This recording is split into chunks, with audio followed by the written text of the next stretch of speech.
Welcome back to our rant and review. This time we are checking out Survive, Escape from Atlantis.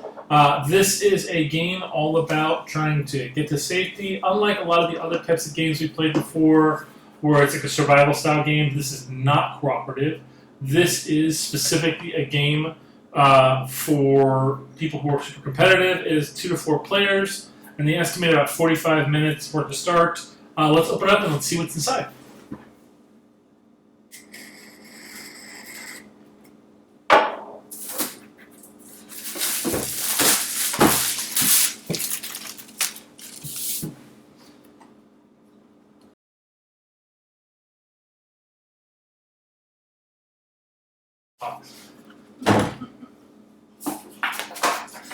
Alright, so on top you have a little coming soon on there. It's probably very old. And we have game rules, specifically tells you how to play the game.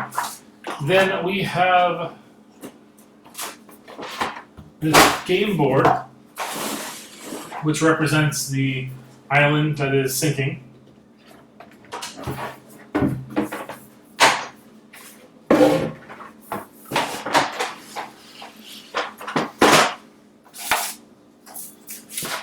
We have meeples, those values attributed to them for each team player.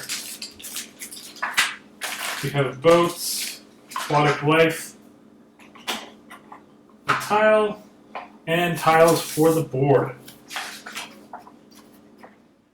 So on these meeples, underneath of them, there is a number that associates with their value. You want to keep this secret from the other players, because this is how you win the game.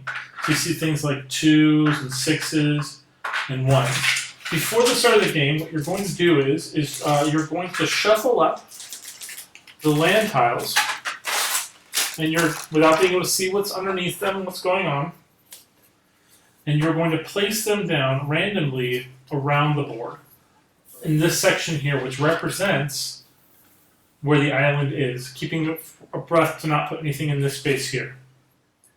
You're also going to place sea creatures in their sea creature spots, and during the gameplay, you're going to do specific tasks. So normally at the beginning of your turn, you would place a land token, but you won't be able to do it at the beginning of the turn because you won't have them yet.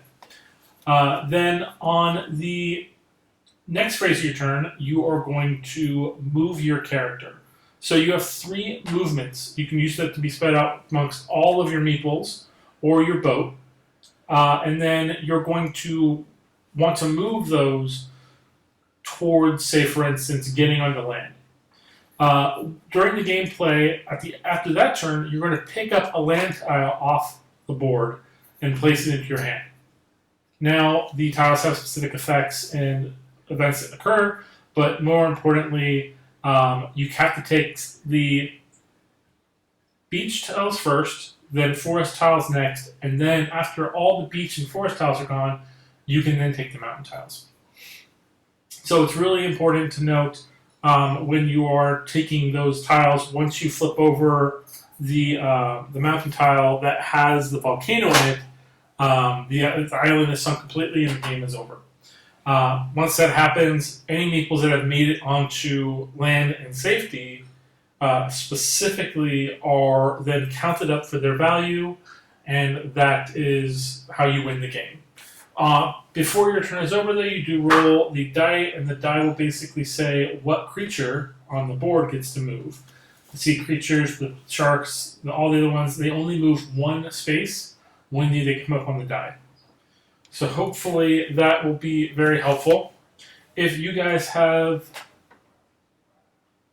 like games like this where you're kind of doing a race against the time, the clock of the game itself, then there's a lot of games out there, but most of them are cooperative.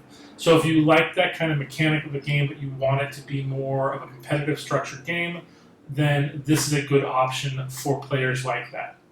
Hopefully you guys like this game. Please like and subscribe, and we'll see you guys next time.